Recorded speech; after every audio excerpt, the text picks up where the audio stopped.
Pendant 7 mois, toutes les nuits, à 2h47 du matin, mon mari restait debout à côté de mon lit, dans le noir, simplement à m'observer dormir, jusqu'au jour où j'ai fait semblant de dormir et j'ai entendu ce qu'il murmurait. Et ma fille, ce que j'ai découvert a détruit ma vie pour toujours. Je m'appelle Geneviève, Geneviève Dubois. Aujourd'hui, j'ai 91 ans. Je les ai eus le 3 mars de cette année. Je suis née en 1934, là-bas à Beaune, en Bourgogne. J'ai vécu beaucoup de choses dans cette vie. J'ai traversé des situations que, aujourd'hui, quand je les raconte, les gens ne me croient pas. Mais tout ce que je vais vous raconter ici est la pure vérité. Vous pouvez demander à mes filles, à mes petits-enfants, à n'importe qui me connaît. Je ne mens pas. Je n'ai jamais menti de ma vie. Avant de continuer mon histoire, je voudrais vous demander quelque chose à vous qui me regardez là. Si vous pouvez laisser un petit pouce en l'air sur cette vidéo, vous abonner à la chaîne, je serai très heureuse. Je sais que vous, les jeunes d'aujourd'hui, aimez ces choses d'Internet et on m'a dit que cela aide d'autres personnes à connaître mon histoire. Et je veux que mon histoire soit connue. Je veux que d'autres femmes sachent qu'elles ne sont pas seules. Alors, laissez ce petit pouce en l'air. Abonnez-vous à la chaîne Histoire Grand-Mère et racontez-moi ici dans les commentaires d'où vous me regardez. Vous êtes de Paris, de Lyon, de Bourgogne comme moi, ou vous me regardez de loin, d'un autre pays? Racontez-le-moi, j'adore savoir. Mon petit-fils me montre toujours les commentaires et je suis tout émue de voir des gens de toute la France me regarder. Bon, maintenant je vais commencer mon histoire depuis le début, parce que sinon vous n'allez pas bien comprendre tout ce qui s'est passé. Je me suis mariée avec Fernand Moreau le 15 octobre 1955. J'avais 21 ans, il en avait 26. C'était un mariage arrangé par nos familles, comme c'était la coutume à cette époque. Mon père connaissait son père, ils étaient compères, et ils ont pensé qu'on ferait un bon couple. Je connaissais à peine Fernand avant le mariage. On s'était vus 3, 4 fois, toujours avec les parents à proximité. Il était beau, grand, fort, travailleur. Mon père disait qu'il était un homme sérieux, de parole, qu'il prendrait bien soin de moi. Je me suis mariée en voile et couronne à l'église paroissiale de Beaune. C'était une grande fête, avec beaucoup de nourriture, de l'accordéon, tout le monde de la ville est venu. Je me souviens que je portais la robe qui avait été celle de ma grand-mère, tout en dentelle blanche, que ma mère avait gardée dans le coffre. Il faisait chaud ce jour-là, beaucoup de soleil, et j'étais nerveuse comme une feuille qui tremble. Je ne connaissais pas vraiment cet homme avec qui j'allais passer le reste de ma vie. Juste après le mariage, nous sommes allés vivre dans une petite ferme que son père nous avait donnée en cadeau. C'était environ 8 hectares de terre là-bas, près de Saint-Martin-de-la-Plaine, dans la campagne bourguignonne, loin de tout. La maison était simple, en torchis, 3 pièces seulement. Il y avait un salon qui servait aussi de cuisine, une chambre et un petit cellier au fond. Les toilettes étaient à l'extérieur, cette petite cabane en bois. Il n'y avait pas l'électricité, on utilisait des lampes à pétrole. L'eau venait d'un puits qu'il y avait dans la cour. Fernand travaillait au champ, plantait du blé, des pommes de terre, des légumes, élevait des poules, des cochons. Je m'occupais de la maison, lavais le linge au lavoir, cuisinais sur le poêle à bois, cousais nos vêtements. C'était une vie dure, mais c'était la vie qu'on connaissait. Tout le monde vivait comme ça à cette époque. Ma première fille est née en 1957, le 23 avril. Je lui ai donné le nom de Delphine, parce que j'aimais ce nom, je le trouvais beau. L'accouchement a eu lieu à la maison, avec la sage-femme Madame Sébastienne, qui était la sage-femme de la région. C'était un accouchement difficile, long. J'ai beaucoup souffert. Mais quand j'ai vu ma fille, ma première petite fille, j'ai tout oublié. Elle était si petite, si parfaite. En 1959, Céleste est née le 8 août, un autre accouchement difficile, mais cette fois, je savais déjà à quoi m'attendre. Céleste était différente de Delphine. Delphine était calme, tranquille. Céleste est née en pleurant, en faisant du bruit, demandant de l'attention. 2 belles petites filles. Et en 1962, Violette est arrivée, ma petite dernière. Elle est née le 1er décembre. Un accouchement plus tranquille que les autres, grâce à Dieu. Violette était petite, menue, mais vive, intelligente. 3 filles, 3 petites filles. Fernand voulait un garçon, voulait un fils pour l'aider au champ, mais Dieu m'a donné 3 filles, et j'ai remercié pour chacune. Fernand a toujours été un homme très silencieux. Il n'était pas bavard, il n'était pas affectueux. Il ne m'a jamais frappé, jamais levé la main sur moi. Ça, je dois le dire. Mais il n'a jamais non plus été tendre. Il ne m'a jamais serré dans ses bras juste pour me serrer, jamais dit qu'il m'aimait, jamais offert de cadeaux. C'était comme si nous étions 2 étrangers vivant dans la même maison.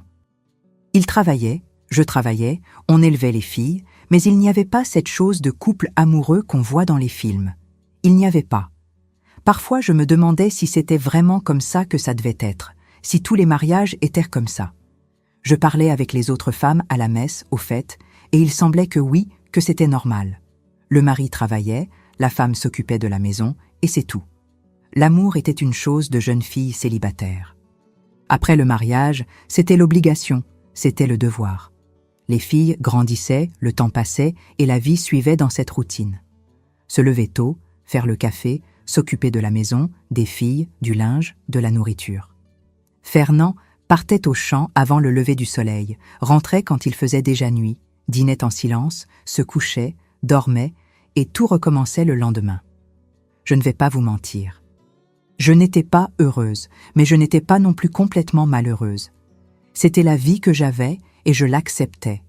J'avais mes filles, j'avais de la nourriture sur la table, j'avais un toit. Beaucoup de gens avaient moins que ça. C'était comme ça pendant 13 ans. 13 ans de mariage tranquille, sans grande joie, mais aussi sans grands problèmes. Jusqu'à ce que janvier 1968 arrive. Janvier 1968. Je n'oublierai jamais. Il avait beaucoup plu fin décembre. Les champs étaient bons. Le blé avait bien poussé. Fernand était même plus tranquille, moins renfrogné. Les filles étaient en vacances scolaires. Delphine avait 11 ans et m'aidait déjà beaucoup à la maison. Céleste en avait 9. Elle était dans cette phase turbulente, grimpant aux arbres, salissant tous ses vêtements. Et Violette, avec ses 6 petites années, encore toute petite, mais déjà éveillée. C'était un mardi, le 16 janvier 1968. Je m'en souviens très bien parce que le lendemain c'était la Saint-Antoine et j'allumais toujours une bougie pour le saint. Donc c'était bien le 16. Ça avait été une journée normale. Je me suis levée tôt, j'ai fait le café, Fernand est parti au champ, je suis restée à m'occuper des filles, j'ai fait le déjeuner, lavé le linge. L'après-midi, j'ai cousu une robe déchirée de Céleste. J'ai fait le dîner, un ragoût avec un peu de lardon qui restait. Nous avons dîné. Les filles sont allées dormir tôt, parce qu'elles étaient fatiguées d'avoir tant joué au soleil. Fernand et moi sommes restés un peu dans le salon, lui fumant sa cigarette roulée, moi reprisant une chaussette. Ensuite, nous sommes allés nous coucher. Il devait être environ 9 heures du soir quand on s'est couché. Je dormais toujours du côté gauche du lit, près du mur. Fernand dormait du côté droit, près de la porte. C'était comme ça depuis qu'on s'était mariés. Le lit était en bois, vieux, il grinçait chaque fois qu'on bougeait. Le matelas était en paille de maïs, dur, inconfortable, mais c'était ce qu'on avait. Je me suis endormie, j'ai dormi normalement, j'étais fatiguée, ça avait été une journée remplie. Et là, au milieu de la nuit, je me suis réveillée. Je me suis réveillée soudainement, de cette façon qu'on se réveille quand on sent que quelque chose ne va pas. Vous savez quand vous êtes sûr que quelqu'un vous regarde? C'était cette sensation. J'ai ouvert les yeux lentement, encore à moitié engourdi de sommeil. La maison était sombre, vraiment sombre. Il n'y avait pas de lune cette nuit-là, tout était noir. Mais ma fille, j'ai vu sa silhouette, la silhouette de Fernand debout à côté du lit, immobile, juste immobile là. Mon cœur s'est emballé. J'ai eu une telle frayeur que, pendant 1 seconde, je n'ai même pas pu respirer. J'ai pensé que c'était un cambrioleur, j'ai pensé que c'était quelque chose. Mais alors mes yeux se sont habitués à l'obscurité et j'ai vu que c'était lui, Fernand, debout de mon côté du lit, me regardant. J'ai eu tellement peur que je n'ai rien pu dire. Je suis juste restée à le regarder et lui a continué là, immobile, juste à me regarder. Il n'a rien dit, ne s'est pas bougé, il est juste resté là. Après un moment, je ne sais combien de temps, quelques minutes peut-être, Il est retourné de son côté du lit et s'est recouché sans rien dire, comme si rien ne s'était passé. Je suis restée éveillée le reste de la nuit, le cœur battant fort, les mains moites de sueur froide. Je suis restée à penser à ce qui s'était passé, pourquoi il avait fait ça, pourquoi il m'avait regardée comme ça. Le matin, quand nous nous sommes réveillés, j'ai fait semblant que rien ne s'était passé. J'ai fait le café, tout normalement, mais je l'observais, essayant de voir s'il était différent, s'il y avait quelque chose d'étrange, mais il était normal, comme toujours, silencieux, sérieux, mangeant son pain au beurre, buvant son café noir. J'ai pensé que c'était dans ma tête, que j'avais rêvé, ou qu'il s'était levé pour aller aux toilettes et s'était arrêté là sans le vouloir. Je ne sais pas. J'ai essayé de me convaincre que ce n'était rien. Mais la nuit suivante, ça s'est reproduit. La même chose. Je me suis réveillée au milieu de la nuit et là il était, debout à côté du lit, me regardant. Cette fois, j'ai regardé l'horloge qu'on avait au mur. Une vieille horloge à aiguille que son père avait donnée. Elle marquait 2h47. 2h47. Il est resté là environ 10 minutes. Je suis restée à faire semblant de dormir, mais j'étais éveillée, le cœur battant fort, essayant de comprendre. Ensuite, il est retourné au lit. Le lendemain matin, pendant le café, j'ai demandé « Fernand, tu t'es levé cette nuit ?» Il m'a regardé avec un air de ne pas savoir de quoi je parlais. Me lever pourquoi? Pour aller aux toilettes, je ne sais pas. Non, j'ai dormi toute la nuit. Pourquoi? Rien. J'ai cru entendre du bruit. Et voilà, sujet clos. Il ne savait pas ou faisait semblant de ne pas savoir, je ne sais pas. Mais ma fille, ça s'est reproduit la 3e nuit et la 4e et la 5e. Tous les 5 jours, toujours à la même heure, 2h47 du matin. J'ai commencé à devenir désespérée. J'ai commencé à avoir peur de dormir. Je restais éveillée en attendant que cette heure arrive. Et quand elle arrivait, là il était, debout, me regardant, sans rien dire, sans rien faire, juste regardant. J'ai essayé de lui parler à nouveau. J'ai demandé s'il était malade, s'il dormait mal, s'il avait un problème. Il disait toujours que tout allait bien, que j'imaginais des choses, mais je n'imaginais pas. Toutes les nuits, 2h47, il était là. J'ai commencé à maigrir. Je n'arrivais pas à manger correctement, je n'arrivais pas à dormir. Je vivais fatiguée, nerveuse. Les filles l'ont remarqué. Delphine m'a demandé si j'étais malade. J'ai dit que c'était juste de la fatigue, mais elle n'y a pas cru. Je voyais dans ses yeux qu'elle savait qu'il y avait quelque chose qui n'allait pas. Février est passé, mars est passé, avril, mai, juin, juillet, août commençait. 7 mois de ça. Tous les 5 jours, 2h47 du matin, il se levait, venait de mon côté du lit, restait là à me regarder et ensuite retournait. J'ai commencé à penser que je devenais folle. Je le jure devant Dieu, je pensais que je perdais la tête. Parce que comment est-ce qu'un homme fait une chose pareille tous les jours, à la même heure, et agit comme si rien ne s'était passé le matin? Comment? Je passais toute la journée à penser à ça, pendant que je lavais le linge au lavoir, pendant que je cuisinais, pendant que je balayais la maison. Ma tête ne s'arrêtait pas. Je restais à penser, essayant de comprendre ce qu'il faisait, pourquoi il faisait ça. Au début, j'ai pensé qu'il était somnambule. Vous savez, ces personnes qui se lèvent en dormant et se promènent dans la maison? J'avais entendu parler de ça. Ma tante Joséphine racontait que son mari se levait la nuit en dormant et allait à la cuisine, ouvrait la porte du placard, restait là immobile. Alors j'ai pensé que ça pouvait être ça. Mais ma fille, les somnambules ne restent pas immobiles au même endroit tous les jours et pas exactement à la même heure. 2h47, tous les 5 jours, comme une horloge. Ça ne pouvait pas être du somnambulisme, alors j'ai pensé que ça pouvait être une maladie de la tête. J'avais entendu parler de gens qui avaient des problèmes à la tête et commençaient à faire des choses étranges. Monsieur Jacques, là, de l'épicerie, était devenu comme ça quelques années auparavant. Il avait commencé à parler tout seul, à voir des choses qui n'existaient pas. Ils avaient dû l'interner. Est-ce que c'était ça?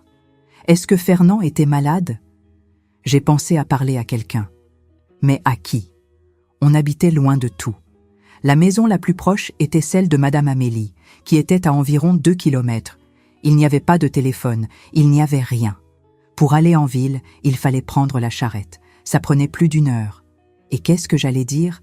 Que mon mari me regardait dormir à l'aube? Il penserait que j'étais folle. Ma mère habitait à Beaune, loin. On ne se voyait pas beaucoup, seulement aux fêtes de fin d'année, parfois à Pâques. Je ne pouvais pas aller là-bas et revenir le même jour. Et même si j'y allais, qu'est-ce qu'elle dirait? Ma mère était de ces femmes d'autrefois, vous savez, de celles qui pensent que la femme doit tout supporter en silence. Mariée, il faut endurer. Elle disait toujours ça. Ça ne servirait à rien de lui raconter. J'ai essayé de parler avec les voisines. Un dimanche après la messe, je parlais avec Madame Amélie et Madame Thérèse devant l'église. On parlait de choses de maison, de nourriture, ces conversations de femmes. Alors j'ai risqué. « Vous avez déjà eu des problèmes de sommeil avec vos maris ?» Madame Amélie m'a regardée, curieuse. « Comment ça, Geneviève ?»« Ah, je ne sais pas, se lever la nuit, ces choses. » Madame Thérèse a ri. « Le mien ronfle à réveiller les morts, même les voisins. » Mais se lever, seulement pour aller aux toilettes. Et je n'ai pas pu aller plus loin. Je n'ai pas eu le courage de raconter. Elles auraient trouvé ça bizarre, elles en auraient à parler. Une petite ville, c'est comme ça. Tout le monde finit par tout savoir. À la maison, la situation devenait de pire en pire. Je maigrissais beaucoup. Mes vêtements étaient amples, mon visage était creusé, mes cernes étaient profondes, violettes. Je me regardais dans le miroir et je ne me reconnaissais pas. Je ressemblais à un fantôme. Les filles étaient inquiètes. Delphine, la pauvre, avec ses 11 ans, avait déjà remarqué qu'il y avait quelque chose de très anormal. Elle me demandait tout le temps « Maman, vous êtes malade ?»« Non, ma fille, c'est juste de la fatigue. »« Mais je vois que vous ne mangez pas bien, vous ne dormez pas bien. »« Il y a quelque chose, maman. »« Il n'y a rien, Delphine. Reste tranquille. » Mais je voyais dans ses yeux qu'elle n'y croyait pas et je me sentais horrible de mentir à ma fille. Mais qu'est-ce que j'allais dire? Que son père me regardait dormir toutes les nuits à l'aube? Une enfant de 11 ans n'allait pas comprendre.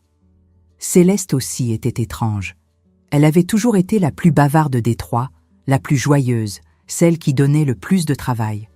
Mais à cette époque, elle était silencieuse, ne jouait plus comme avant, restait dans son coin, silencieuse. Je pensais que c'était un truc d'enfant, une phase, mais ça m'inquiétait. Et Violette, toute petite, avec ses 6 ans, sentait aussi qu'il y avait quelque chose qui n'allait pas. Les enfants sentent ces choses. Elle me serrait dans ses bras tout le temps, collée à moi, comme si elle avait peur que je parte. Fernand continuait pareil, travaillant au champ, rentrant le soir, mangeant en silence, dormant. Et toutes les nuits, à l'aube, 2h47, se levant et venant me regarder. J'ai commencé à avoir peur, vraiment peur, parce qu'on entend chaque histoire, vous savez. On entendait parler d'hommes qui tuaient leurs femmes en dormant, d'hommes qui devenaient fous et faisaient des atrocités. Et si c'était ça? Et si une de ces nuits il venait avec quelque chose dans la main, avec un couteau, avec un oreiller pour m'étouffer? J'ai commencé à dormir avec peur, ou plutôt, à ne pas dormir. Je restais éveillée toute la nuit en attendant, regardant l'horloge. 2h40, 2h45, 2h47. Et là il venait. Il y a eu une nuit où j'ai fait semblant de dormir profondément. J'ai respiré profondément, lentement, comme quelqu'un qui dort vraiment.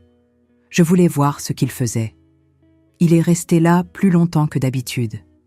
Il est resté environ 15-20 minutes, et j'entendais sa respiration, lourde, haletante, comme s'il était nerveux, agité. À un moment, il s'est penché, s'est approché de mon visage.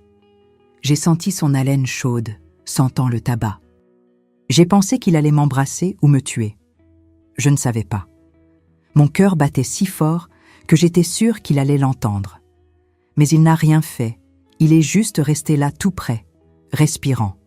Ensuite il s'est relevé et est retourné au lit. Cette nuit-là, je n'ai plus dormi. Je suis restée éveillée jusqu'à l'aube, tremblante, en sueur froide, pensant que j'allais avoir une attaque. Le lendemain, j'étais tellement fatiguée que j'ai failli m'évanouir pendant que je faisais le déjeuner. J'ai dû m'asseoir par terre dans la cuisine, étourdie, voyant tout tourner. Delphine m'a trouvée comme ça et était désespérée. « Maman, maman, qu'est-ce qu'il y a ?»« Rien, ma fille, juste un vertige. »« Je vais appeler papa. »« Non, ce n'est pas nécessaire. C'est déjà passé. » Elle m'a aidée à me lever, m'a amenée dans la chambre, m'a couchée, m'a apporté de l'eau sucrée et restait à tenir ma main, me regardant avec ses yeux inquiets. À ce moment-là, j'ai presque raconté. J'ai presque dit « Ma fille, ton père fait quelque chose de très étrange. » Mais je n'ai pas parlé. Elle était une enfant.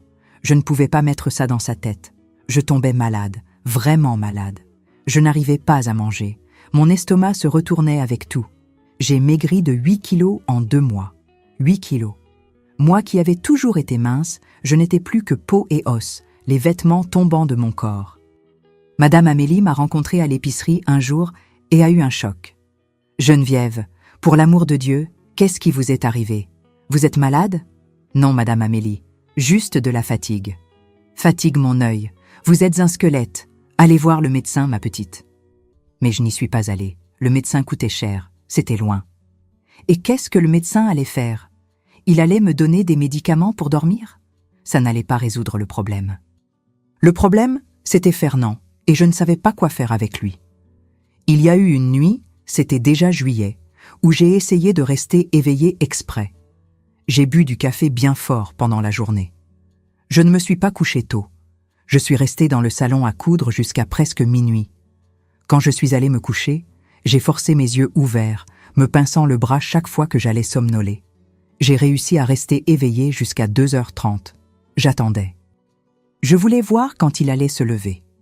Je voulais le prendre sur le fait, éveillé, et demander « Qu'est-ce que tu fais, Fernand ?» Mais ma fille, ça n'a pas marché. J'ai somnolé. Je ne sais pas si c'était 2 minutes, 5 minutes, mais j'ai somnolé. Et quand je me suis réveillée, avec ce sursaut habituel, il était déjà là, debout à côté du lit, me regardant. J'étais tellement en colère contre moi-même que j'ai eu envie de pleurer. Comment avais-je pu somnoler? Comment? J'ai commencé à penser qu'il savait quand j'étais éveillée, qu'il attendait que je dorme pour se lever. Est-ce qu'il restait là couché, éveillé, attendant que je m'endorme? Est-ce que c'était ça? Ça m'a rendue encore plus terrifiée, parce que s'il attendait que je dorme, c'est parce qu'il ne voulait pas que je sache. C'est parce qu'il cachait quelque chose. J'ai commencé à l'observer pendant la journée, dans sa façon de me regarder, dans sa façon de parler avec les filles, cherchant un signe, quelque chose de différent. Mais il était toujours pareil, silencieux, sérieux, travaillant au champ. Il y a eu un dimanche où nous sommes allés à la messe. On y allait tous les dimanches, c'était une obligation. Je priais, demandant de l'aide à Dieu, demandant protection. Et le prêtre a parlé des démons qui tentent les gens, des mauvaises choses qui entrent dans la tête des hommes. Je suis sortie de cette messe en pensant que ça pouvait être ça, que ça pouvait être le démon tentant Fernand, le faisant faire ces choses. Ça semble bête, mais j'ai été élevée comme ça, à croire en ces choses. Et quand on est désespéré, on croit à tout. J'ai mis un chapelet sous l'oreiller, je priais tous les soirs avant de dormir. Je demandais protection, mais ça ne servait à rien. 2h47, il était là. Les filles étaient de plus en plus silencieuses. Céleste, alors, était très étrange. J'ai remarqué qu'elle avait maigri aussi. Son petit visage était plus fin, ses vêtements plus amples. J'ai demandé si elle mangeait bien à l'école. « Oui, maman. »« Tu es sûre? Tu es très maigre. »« Je mange, maman. Je n'ai juste pas très faim. » J'ai trouvé ça étrange, mais je n'ai pas insisté. J'avais tellement de choses dans la tête que je n'arrivais pas à m'inquiéter de tout. Jusqu'à ce qu'un jour, ça devait être fin juillet, début août, Céleste est rentrée de l'école et est allée directement dans la chambre. Elle ne voulait pas manger. Elle a dit qu'elle avait mal au ventre. Je suis allée voir. Elle était couchée, recroquevillée, la main sur le ventre. « Qu'est-ce que tu as mangé, Céleste ?»« Rien, maman. Je n'ai rien mangé de différent. »« Tu as de la fièvre ?» J'ai touché son front. Elle n'avait pas de fièvre. « Non, maman. »« Alors c'est juste un mal de ventre. Je vais te faire une tisane. » J'ai fait une tisane de menthe. Je la lui ai donnée. Elle l'a bu et est restée là tranquille. Je suis sortie de la chambre, mais je suis restée inquiète. Plus tard, quand je suis allée lui apporter le dîner, je suis entrée dans la chambre et j'ai vu. J'ai vu qu'elle avait pleuré. Ses yeux étaient rouges, gonflés. « Céleste, tu pleures, qu'est-ce qu'il y a ?»« Rien, maman, c'est la douleur. » Mais je savais que ce n'était pas seulement la douleur. Il y avait quelque chose. Je suis restée à la regarder et, pour la première fois en moi, j'ai arrêté de penser à Fernand et j'ai vraiment fait attention à ma fille. Elle était différente, très différente. Ce n'était pas seulement l'amaigrissement, c'était sa façon d'être, sa façon de regarder, sa façon de parler. Il y avait de la peur dans ses yeux. Peur de quoi? J'ai essayé de parler, mais elle ne voulait pas parler. Elle a dit qu'elle avait sommeil, qu'elle voulait dormir. Je suis sortie de la chambre, mais je suis restée à penser à ce qui se passait avec Céleste. Cette nuit-là, je n'ai pas pu arrêter de penser à mes filles, aux trois. Delphine inquiète pour moi, Céleste étrange, maigre, avec peur, Violette collée à moi tout le temps. Qu'est-ce qui se passait avec ma famille? 2h47, il s'est levé. Comme toujours, il est venu de mon côté, comme toujours. Il est resté là, comme toujours. Mais cette fois, je n'ai pas eu peur de lui. J'ai eu de la colère, une colère si grande que j'ai eu envie de me lever et de crier « Qu'est-ce que tu fais? Pourquoi tu détruis cette famille ?» Mais je n'ai pas crié. Je suis restée silencieuse, faisant semblant de dormir, comme toujours. Quand il est retourné au lit, je suis restée à penser, à beaucoup penser. Il fallait que je découvre ce qui se passait.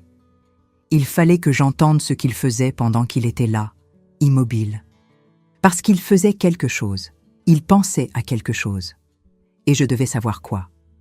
C'est là que j'ai eu l'idée. J'allais faire semblant de dormir, mais j'allais bien faire semblant cette fois. J'allais respirer profondément, lentement, comme quelqu'un qui dort vraiment. J'allais rester complètement immobile.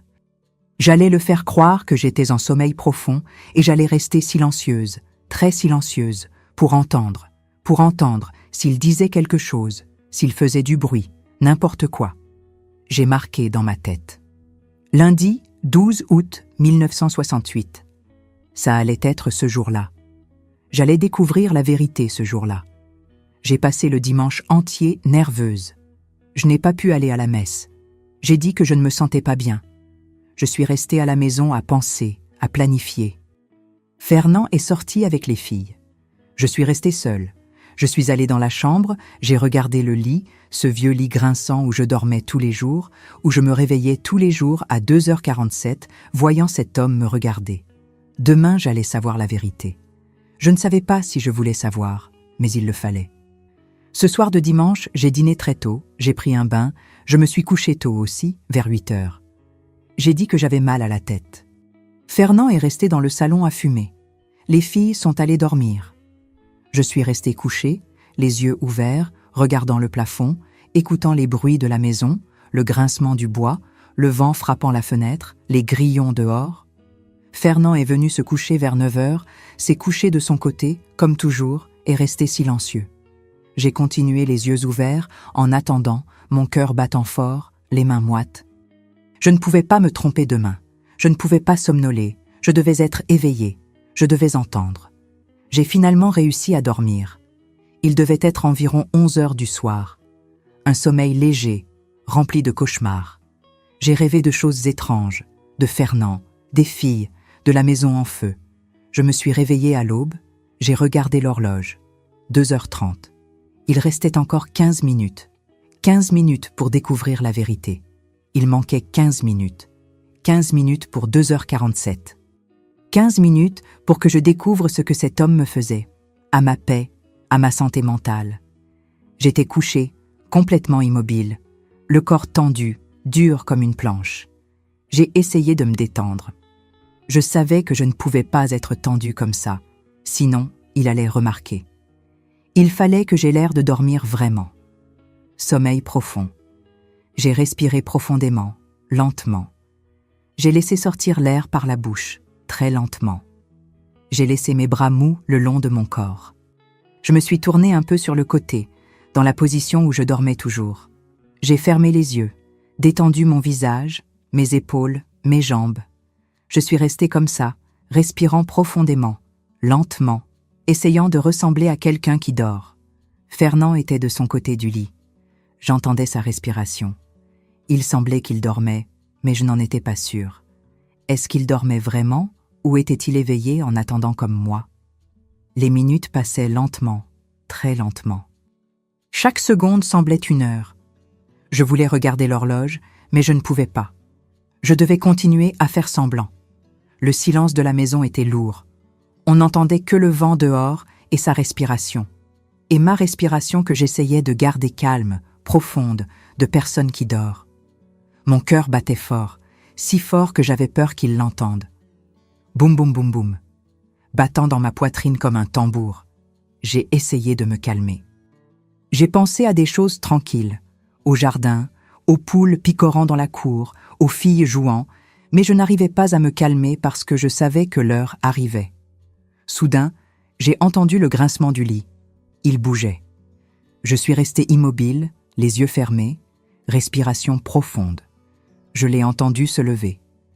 Le matelas s'est enfoncé de son côté quand il s'est appuyé pour se lever. Le lit a grincé. Il était debout. J'ai attendu, attendant qu'il vienne de mon côté comme toujours. Et il est venu. J'ai entendu ses pas lentement, très lentement, sur le plancher de la maison. Des pas lents, prudents, comme quelqu'un qui ne veut pas faire de bruit. Il s'est arrêté de mon côté du lit. J'ai senti sa présence là, tout près, très près. J'ai continué à respirer profondément, lentement, faisant semblant d'un sommeil profond. Il est resté là, immobile, comme il le faisait toujours. Je sentais qu'il me regardait. Même les yeux fermés, je sentais le poids de son regard sur moi. Mon cœur s'est emballé. Boum, boum, boum, boum. Battant trop vite. J'ai essayé de contrôler. Je ne pouvais pas montrer que j'étais éveillée. Il a continué là. Combien de temps? Je ne sais pas. 1 minute, 2, 3. Ça semblait une éternité. Puis il a bougé. J'ai entendu un bruit, comme s'il s'était penché, s'était mis à genoux. Mon Dieu. Il était à genoux à côté du lit. Je suis restée immobile, respirant, faisant semblant. Et alors, ma fille, il a commencé à parler. Sa voix était si basse, si faible, que j'arrivais à peine à entendre. Un murmure, presque un souffle. « S'il te plaît, Geneviève. » Mon nom. Il a dit « mon nom. » « S'il te plaît, Geneviève, pardonne-moi. » Quoi? Pardonner quoi? Il a continué à murmurer, la voix tremblante, brisée. « Pardonne-moi pour ce que j'ai fait, pour ce que j'ai promis. Je n'aurais pas dû faire ça. » Mon corps entier s'est tendu, mais j'ai continué à faire semblant de dormir. Je devais en entendre plus, je devais comprendre. J'étais désespérée, Geneviève. J'avais peur. La dette était trop grande. Je n'avais pas de quoi payer. Quelle dette? Quelle dette? Il a pleuré. J'ai entendu ses pleurs doucement, étouffés, comme quelqu'un qui pleure mais ne veut pas qu'on entende. 3 000 francs. 3 000. Je ne les avais pas. Je ne les ai pas. Et il allait me tuer, Geneviève. Olivier allait me tuer. Olivier. Monsieur Olivier Fontaine. Le riche propriétaire terrien. Le veuf. Mon sang s'est glacé. Alors j'ai promis. Dieu me pardonne. J'ai promis notre petite fille, notre Céleste. Non, non, non, non, non. Il avait promis ma fille, ma Céleste, la petite fille de 9 ans. Quand elle aura 15 ans, elle l'épousera. C'est ce que j'ai promis, pour payer la dette, pour sauver ma vie. Je voulais crier, je voulais me lever, je voulais prendre cet homme par le cou et serrer jusqu'à ce qu'il arrête de respirer. Mais je suis restée immobile, parce que je devais tout entendre, tout. Il a continué à pleurer, à sangloter. C'était le 16 janvier à l'aube. J'avais tout perdu en jouant aux cartes chez Joseph du Commerce. Tout, Geneviève, tout l'argent qu'on avait mis de côté et je devais encore 3 000 à Olivier. Il avait joué notre argent. L'argent que j'économisais en cousant. L'argent qu'on gardait pour les moments difficiles. Il avait tout joué. Je suis rentrée à la maison cette nuit-là en voulant mourir. Je voulais me pendre. Je voulais disparaître. Mais alors, il est venu ici, chez nous, Olivier, le lendemain, et il a fait la proposition. Quelle proposition? Quelle proposition maudite! Il a dit qu'il oubliait toute la dette. Si je promettais la main de Céleste pour lui, quand elle aurait 15 ans, il en a 52, Geneviève. 52, et notre petite fille en a 9. Je tremblais de l'intérieur, tremblant de colère, d'horreur, de dégoût. J'ai dit oui, Dieu me pardonne. J'ai dit oui, parce que j'avais peur. Peur qu'il me tue, peur de tout perdre. Je suis un lâche, Geneviève. Je suis un lâche. C'était pour ça qu'il venait toutes les nuits à l'aube. 2h47, l'heure à laquelle il avait fait la promesse. L'heure à laquelle il avait vendu notre fille. Depuis ce jour, je ne dors plus bien. Tous les jours, je me réveille à 7 heures et je viens ici. Je viens demander ton pardon, parce que je sais que quand tu découvriras, tu ne me pardonneras jamais. Jamais. Il avait raison. Je ne pardonnerai jamais. Mais je n'ai pas le courage de raconter. Je n'ai pas le courage de voir ton visage quand tu sauras. De voir le visage de Céleste quand elle saura que son père l'a promise à un vieillard. Ma Céleste. Ma petite fille qui était étrange, maigre, avec peur. Est-ce qu'elle savait? Est-ce que quelqu'un lui avait dit? Il a continué à pleurer, la voix de plus en plus basse, de plus en plus brisée. Il manque 6 ans. 6 ans jusqu'à ce qu'elle ait 15 ans. Et là, je vais devoir la livrer. Je vais devoir amener ma fille à Olivier, comme si elle était du bétail, comme si elle était une chose. Non, ça n'allait pas arriver. Je n'allais pas laisser faire. Pardonne-moi, Geneviève. Pardonne-moi d'être si lâche, si faible, si mauvais. Il est resté là encore un moment, pleurant doucement, murmurant des mots que je ne comprenais pas bien, demandant pardon, demandant à Dieu, me demandant à moi. Puis, il s'est levé. Je l'ai entendu se lever. J'ai entendu ses pas retournant de son côté du lit. J'ai entendu le lit grincer quand il s'est couché. Je suis restée là immobile, les yeux encore fermés, la respiration encore faisant semblant de dormir. Mais à l'intérieur, j'étais détruite, brisée, comme si quelqu'un avait arraché mon cœur de ma poitrine et l'avait piétiné. Ma fille, ma Céleste, promise à un vieillard pour payer une dette de jeu. J'ai attendu. J'ai attendu jusqu'à être sûre qu'il s'était endormi. Sa respiration est devenue lourde, profonde. Il dormait. Alors j'ai ouvert les yeux. La maison était sombre, tout noir, mais mes yeux s'étaient déjà habitués à l'obscurité. J'ai regardé le plafond, le vieux plafond en bois de notre maison. Tout avait du sens maintenant. Céleste était étrange parce qu'elle savait. Quelqu'un avait raconté ou elle avait entendu. Les enfants entendent tout. Elle savait que son père l'avait promise en mariage. Ma petite fille de 9 ans, sachant que dans 6 ans, elle allait devoir épouser un homme de 58 ans, un vieillard qui pourrait être son grand-père. J'ai pensé à toutes les fois où je l'avais vue silencieuse, maigre, avec peur, et moi qui pensais que c'était une phase, que c'était un truc d'enfant. Comme j'avais été aveugle, comme je n'avais pas remarqué, parce que j'étais préoccupée par Fernand, par lui qui me regardait à l'aube. J'étais tellement concentrée sur ma peur que je n'ai pas vu la peur de ma fille. Je suis restée couchée le reste de la nuit, sans dormir, juste à penser, à planifier. Je n'allais pas laisser ça arriver. Jamais. Peu importait ce que Fernand avait promis. Peu importait qu'Olivier pense avoir des droits sur ma fille. Je n'allais pas permettre. J'ai vu le jour se lever par la fente de la fenêtre, la clarté entrant lentement, le coq chantant dehors, les poules commençant à caqueter.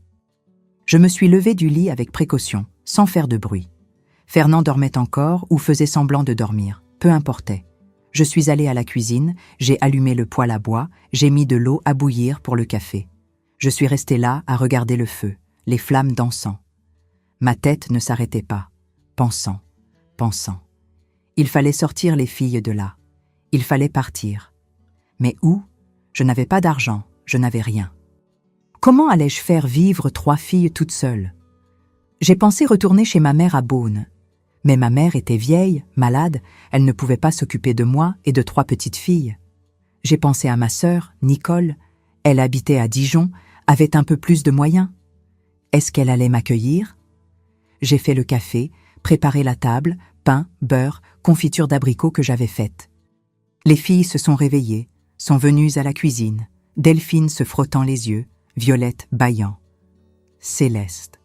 J'ai regardé Céleste, son petit visage, ses yeux, et elle m'a regardé. Et dans ses yeux, j'ai vu. J'ai vu qu'elle savait que je savais. Comment elle l'avait su? Je ne sais pas, mais elle savait. Je l'ai serrée dans mes bras. J'ai serré ma petite fille. Fort. Tout va bien, maman? Oui, ma fille. Tout va bien. Mais non. Rien n'allait bien. Fernand est apparu, est entré dans la cuisine, s'est assis à table, a pris le pain, y a mis du beurre, comme si c'était un jour normal. Je l'ai regardé, j'ai bien regardé dans ses yeux, et il a détourné le regard. Il n'a pas pu me faire face. Il savait que je savais. D'une manière ou d'une autre, il savait. J'ai laissé les filles prendre leur café.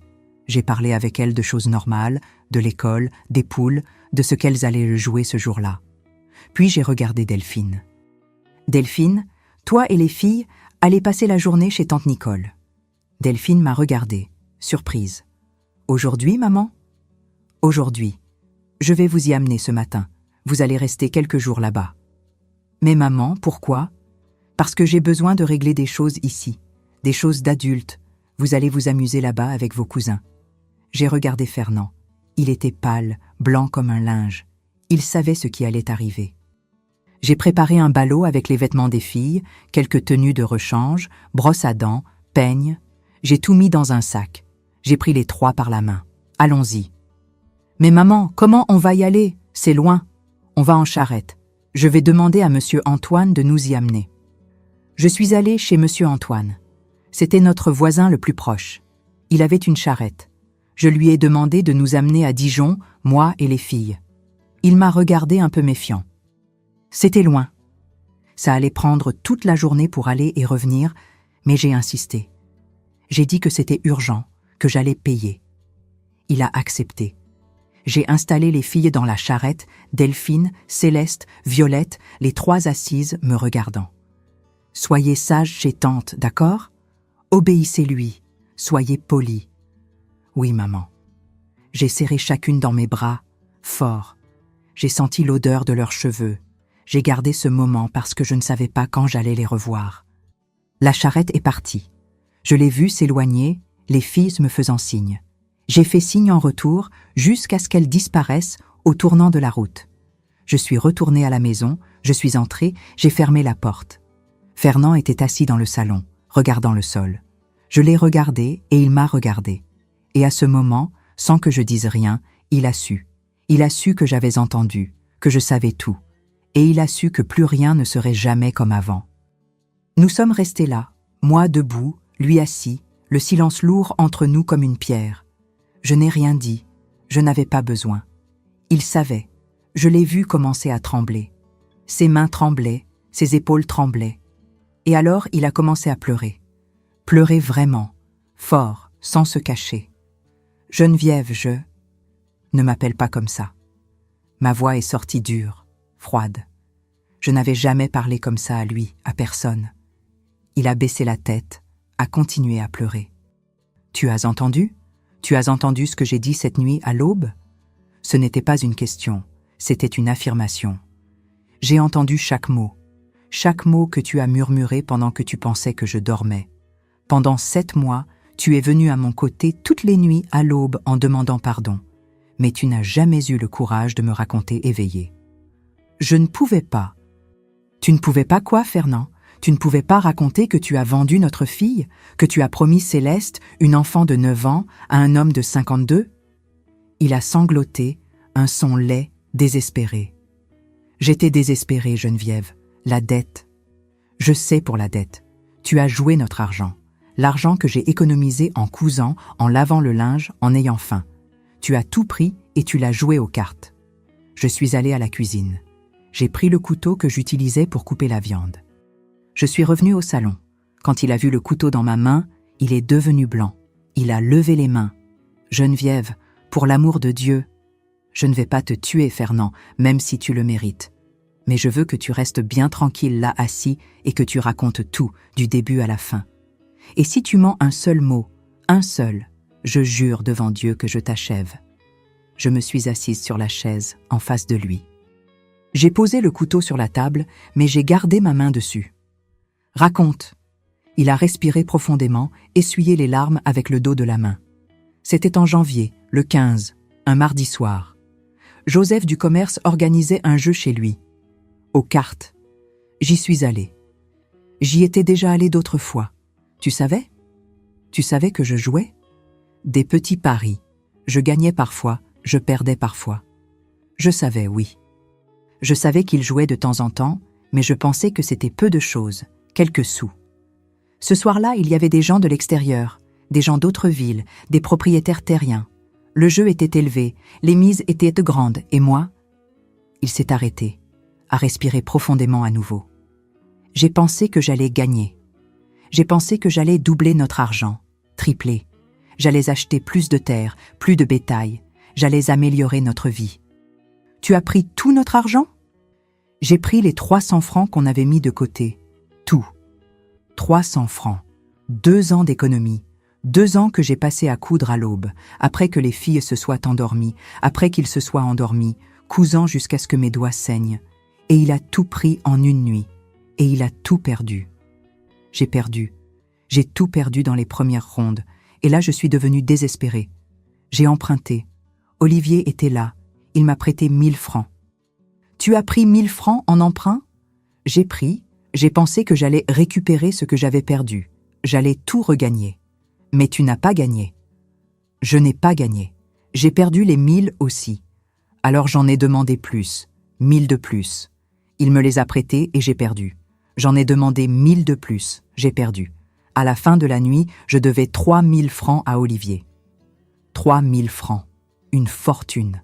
De l'argent qu'on n'aurait jamais. Il m'a donné un délai d'1 semaine. 1 semaine pour réunir 3000 francs. Sinon il allait prendre nos terres, notre maison, tout. Tu aurais dû me raconter. J'allais raconter, je le jure. Mais le lendemain, le samedi, il est venu ici tôt le matin. Tu étais allé laver le linge à la rivière avec les filles. Il est venu à cheval. Olivier est venu ici? Il est venu. Il est entré ici, s'est assis sur cette même chaise où tu es. Il a allumé un cigare et a dit qu'il avait une proposition pour moi. Quelle proposition maudite? Il a dit qu'il était veuf depuis 3 ans, qu'il cherchait une jeune fille pour se marier, une jeune fille qui pourrait lui donner des enfants, s'occuper de sa maison, et qu'il avait remarqué Céleste. Il l'avait remarqué à la messe, au fait. Mon estomac s'est retourné. Ce vieil homme avait remarqué ma fille, une enfant. Et alors? Alors il a fait la proposition. Il a dit que si je promettais la main de Céleste pour lui, quand elle aurait 15 ans, il oubliait toute la dette, les 3000 francs, tout pardonné. Et tu as accepté? Ce n'était pas comme ça, Geneviève. J'ai dit non. J'ai dit qu'elle était une enfant, que c'était ma fille. Mais à la fin, tu as accepté. Il m'a menacé. Il a dit que si je n'acceptais pas, ce n'était pas seulement la dette. Il a dit qu'il allait s'occuper de moi, que j'allais disparaître, que toi et les filles alliez rester sans rien, sans terre, sans maison, sans mari. Alors tu as préféré vendre notre fille. Je n'ai pas vendu. J'ai seulement promis. C'est la même chose. Tu as promis sa main comme si elle était un objet, comme si elle était du bétail, comme si tu avais le droit de décider de sa vie. J'ai crié fort, toute la colère qui était gardée sortant d'un coup. Il a baissé la tête, a continué à pleurer. Je sais que j'ai mal agi. C'est pour ça que je ne dors pas. C'est pour ça que tous les jours, à 2h47 du matin, je me réveille, parce que c'était à cette heure-là. 2h47 du matin, de vendredi à samedi, c'était quand j'ai dit oui, quand j'ai promis Céleste à lui. Comment c'était? Raconte-moi exactement comment c'était. Il m'a donné du papier et un stylo, m'a fait écrire. Moi, Fernand Moreau, promets la main de ma fille Céleste Moreau en mariage à Olivier Fontaine quand elle aura 15 ans, le 8 août 1974. 1. Dans 6 ans. Et tu as signé? J'ai signé et il a signé comme témoin. Il a gardé le papier, a dit qu'il allait le garder jusqu'au jour que quand 1974 arriverait, il viendrait la chercher. Je me suis levée de la chaise, j'ai commencé à marcher dans le salon de long en large, essayant de penser, essayant de contrôler la colère. Céleste sait? Il m'a regardé avec les yeux écarquillés. Elle sait comment? Elle sait, Fernand. Je l'ai vue dans ses yeux. Elle est maigre, effrayée, silencieuse. Quelqu'un lui a raconté. Non, je n'ai raconté à personne, seulement moi et Olivier Savon. Alors il a raconté, ou quelqu'un qui était chez Joseph ce soir-là a raconté. Petite ville, tout le monde finit par tout savoir. Quelqu'un a entendu, quelqu'un a parlé et c'est arrivé à ses oreilles. Mon Dieu, ma petite fille. Sa voix s'est brisée à nouveau. J'ai arrêté de marcher. Je l'ai regardée. Tu vas prendre du papier et un stylo maintenant et tu vas écrire une déclaration disant que tu annules cette promesse qui a été faite sous menace, sous coercition et qui n'a aucune validité. Mais il a le papier, Geneviève. Il a ma signature. Peu importe. Tu vas écrire maintenant que tu annules. Et je vais apporter ça à Olivier et je vais lui dire en face que ma fille n'est pas une marchandise. Mais il ne va pas accepter. Il va venir ici. Il va... Je m'en fiche de ce qu'il va faire. Ma fille ne va pas épouser ce vieillard. J'ai pris du papier et un stylo, je les ai jetés devant lui. Écris maintenant. Il a pris le stylo avec la main tremblante, a commencé à écrire. J'ai dicté « Moi, Fernand Moreau, viens par la présente annuler la promesse faite à monsieur Olivier Fontaine concernant le mariage de ma fille Céleste Moreau. Cette promesse a été faite sous coercition et menace et par conséquent n'a aucune validité. Je reconnais que j'ai commis une grave erreur et que ma fille a le droit de choisir son propre avenir. » Il a écrit, l'écriture toute tordue, tremblante. Il a signé à la fin. J'ai pris le papier, je l'ai plié, je l'ai gardé. Maintenant tu vas rester ici. Tu ne sors pas de cette maison. Tu ne vas pas au champ. Tu ne vas nulle part. Tu restes ici à m'attendre. Tu vas où ? Je vais régler ça de la façon dont ça doit être réglé. J'ai pris mon châle, je l'ai mis sur mes épaules, j'ai pris le papier. Geneviève, n'y va pas, il est dangereux. Moi aussi. Je suis sortie de la maison, j'ai fermé la porte, j'ai commencé à marcher.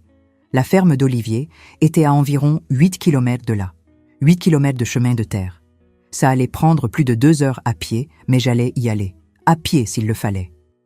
J'ai marché environ 15 minutes quand j'ai entendu du bruit de cheval derrière moi. Je me suis retournée. C'était Monsieur Jacques allant en ville. « Madame Geneviève, où allez-vous à pied avec ce soleil chaud ?»« Je vais à la ferme d'Olivier. » Il m'a regardé, surpris. « Mais c'est loin, madame. Montez là, je vous y amène. » Je suis montée sur la croupe de son cheval. Nous avons suivi le chemin. La ferme d'Olivier était grande, portail en bois haut, clôture blanche, grande maison à 2 étages. Il avait des employés, il avait tout. Monsieur Jacques m'a laissé au portail. « Vous êtes sûre, madame Geneviève ?»« J'en suis sûre. » Je suis descendue du cheval, j'ai remercié. Il est parti. J'ai ouvert le portail. Je suis entrée. J'ai marché sur le chemin de pierre jusqu'à la maison. J'ai monté les marches de la véranda. J'ai frappé à la porte. Un employé a répondu. Un vieil homme aux cheveux blancs. « Je veux parler à monsieur Olivier. »« Madame a rendez-vous ?»« Je n'ai pas besoin de rendez-vous.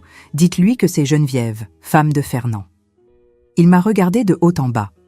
Il a dû trouver étrange qu'une femme simple, maigre, avec de vieux vêtements, apparaisse à la maison de son patron, mais il est allé appeler.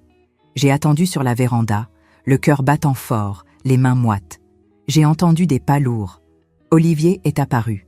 C'était un homme grand, bedonnant, avec une grosse moustache, des cheveux grisonnants. Il portait des vêtements chers, une montre en or au poignet.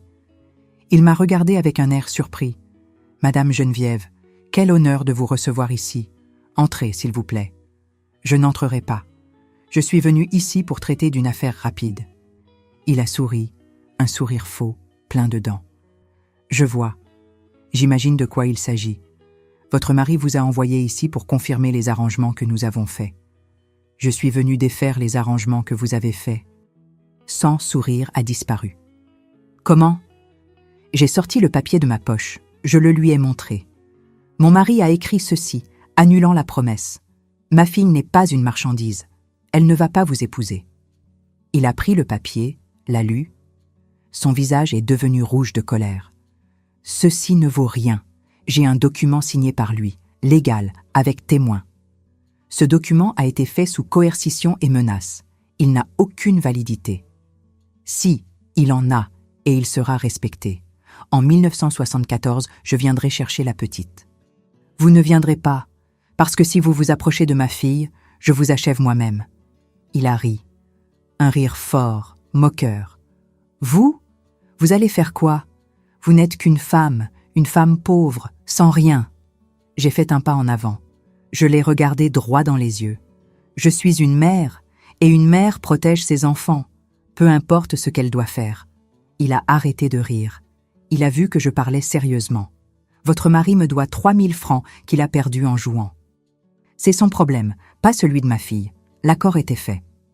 Aucun accord. Ma fille ne fait partie d'aucun accord. Et si vous insistez là-dessus, je vais partout, à la police, chez le prêtre, chez le délégué, chez le procureur. Je vais faire le plus grand scandale que cette ville ait jamais vu. Je vais raconter à tout le monde que vous, un homme de 52 ans, voulez épouser une petite fille de 9 ans. Je vais répandre ça dans toute la ville, dans toute la région. Voyons voir si votre réputation le supporte. Son visage est devenu violet de colère. Vous n'avez aucune preuve de rien. J'ai la parole de mon mari. J'ai la promesse que vous lui avez fait écrire. Et j'ai ma fille, qui est effrayée depuis des mois parce que quelqu'un lui a raconté. Il a fait un pas dans ma direction, essayant de m'intimider. Je ne vais pas oublier cette dette. Votre mari va payer d'une façon ou d'une autre. Alors, réclamez-la à lui, pas à ma fille. Je me suis retournée, j'ai commencé à descendre les marches. Vous allez le regretter, Madame Geneviève. Non, c'est vous qui allez le regretter si vous vous approchez de ma famille. Je suis sortie de la ferme, j'ai fermé le portail derrière moi. Mes jambes tremblaient, mon corps entier tremblait. Mais je l'avais fait. J'avais affronté cet homme. J'avais dit non. J'ai commencé à marcher de retour vers la maison, les jambes faibles, le soleil chaud tapant sur la tête, mais j'ai continué. J'ai marché beaucoup, jusqu'à ce que je n'en puisse plus, et je me suis assise au bord de la route, sous un arbre. Et j'ai pleuré. J'ai pleuré tout ce qui était gardé. 7 mois de peur, de désespoir, de ne pas comprendre.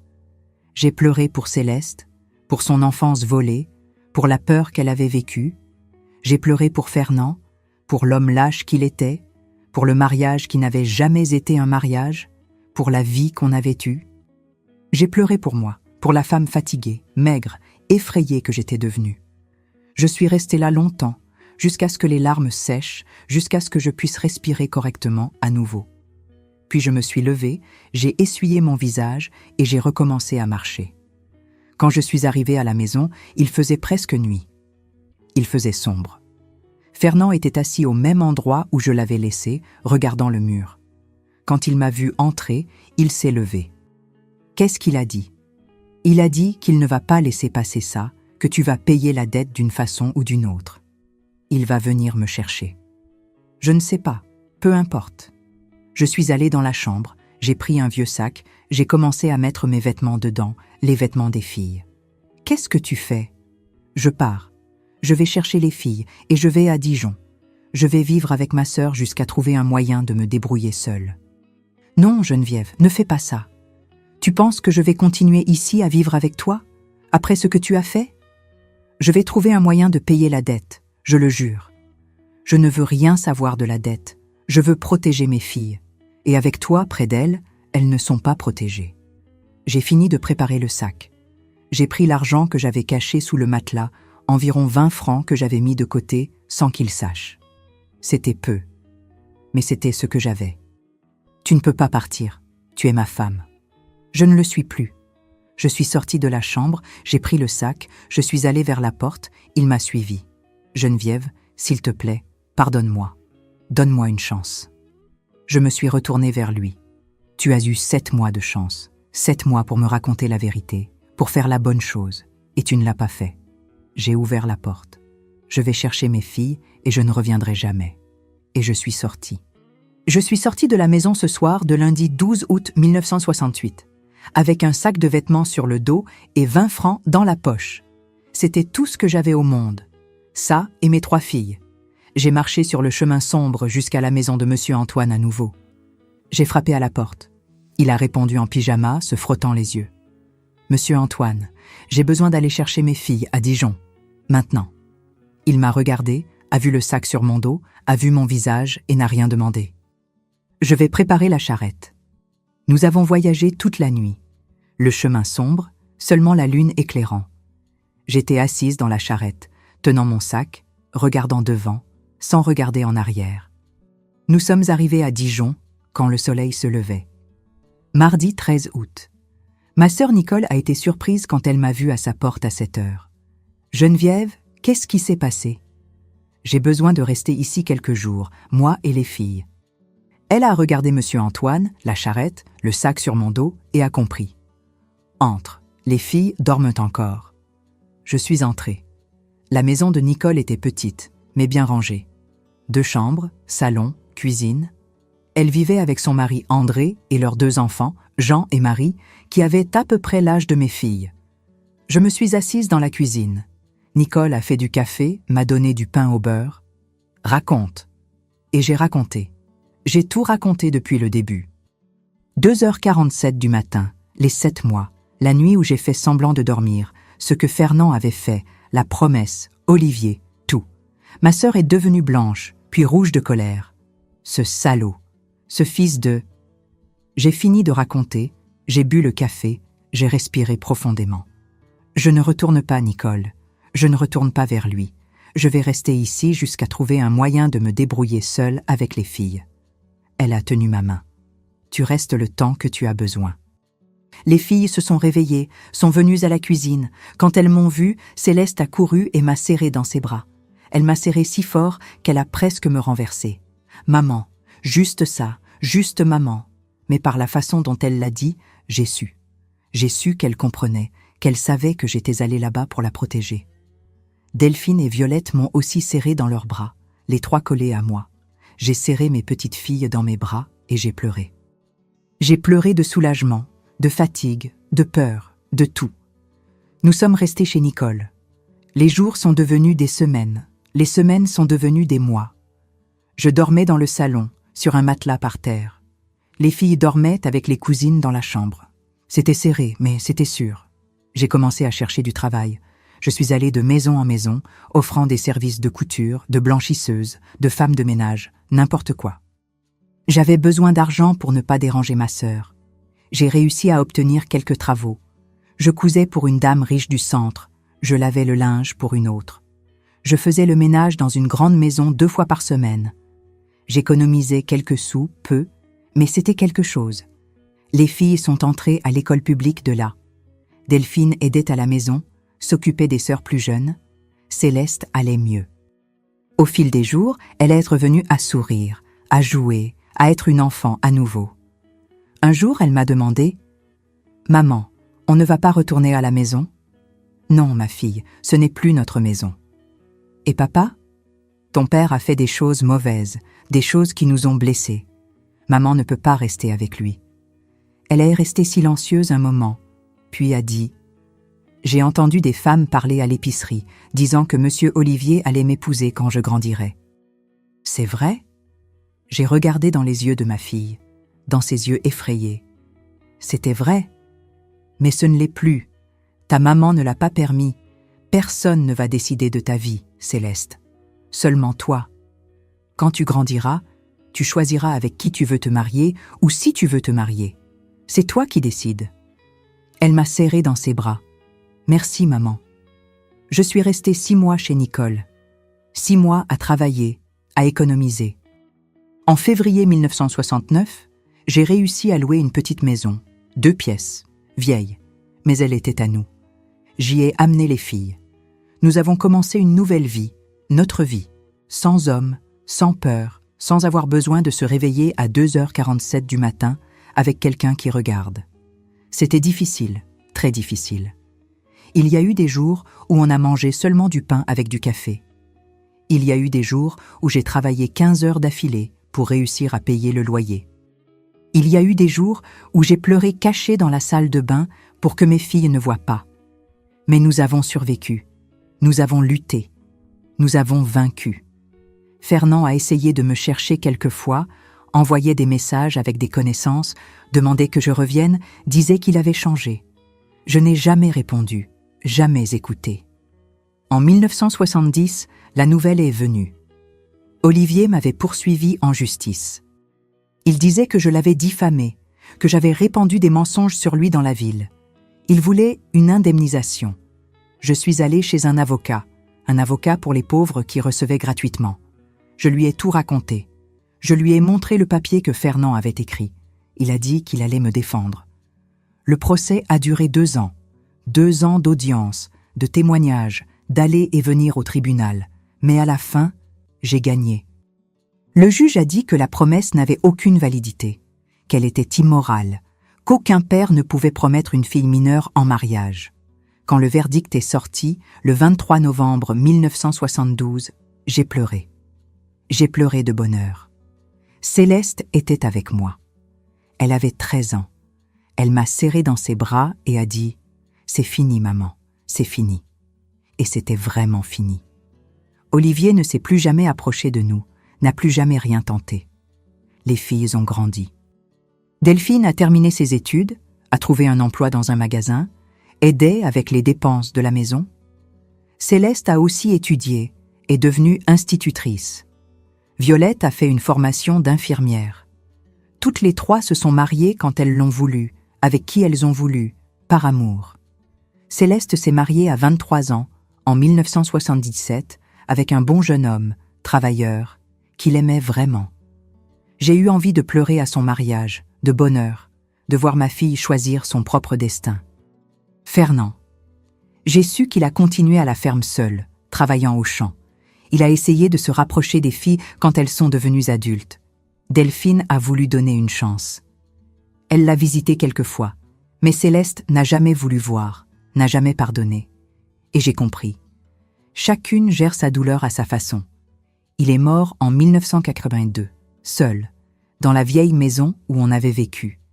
Ils ont dit que c'était le foie, à force de boire. Boire pour oublier, j'imagine. Mais il y a des choses qu'aucune eau de vie ne fait oublier. Je suis allée à l'enterrement, je ne sais pas pourquoi. Peut-être pour être sûre que c'était vraiment fini. J'ai vu son cercueil être enterré. J'ai eu pitié, pitié de l'homme faible, lâche qu'il avait été. Mais je n'ai pas pardonné. Il y a des choses qu'on ne pardonne pas. On avance juste. Aujourd'hui, j'ai 91 ans. 3 filles vivantes et fortes, 7 petits-enfants, 11 arrière-petits-enfants. Une grande famille, belle, pleine d'amour. Céleste a 65 ans. Elle est grand-mère. Elle est heureuse. Elle s'est mariée par amour, a eu des enfants, a une belle vie. Elle a guéri. Ce n'était pas facile. Il y a eu des années de cauchemars, des années de thérapie avec une bonne psychologue, des années de conversation, de larmes, de reconstruction. Mais elle a vaincu. Et vous savez ce qui me rend le plus fière ? C'est de voir que mes filles ont élevé mes petites filles en sachant qu'elles peuvent choisir, qu'elles peuvent dire non, qu'elles peuvent être maîtresses de leur propre vie. Encore aujourd'hui, ma fille, toutes les nuits à 2h47, je me réveille.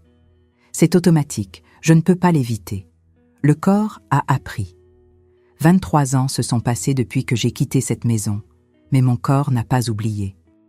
Je me réveille à 2h47, mais je ne me réveille plus avec peur. Je ne me réveille plus en le voyant debout à côté du lit. Je me réveille et je regarde le côté vide, l'espace vide dans le lit où plus personne n'a jamais dormi, parce que je ne me suis jamais remariée, je n'ai plus jamais voulu. Je remercie.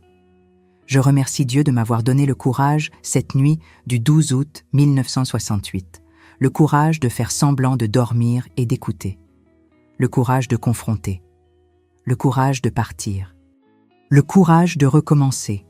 Parce que si je n'avais pas eu le courage, ma Céleste aurait été livrée à ce vieil homme à 15 ans, encore une enfant, et sa vie aurait été détruite.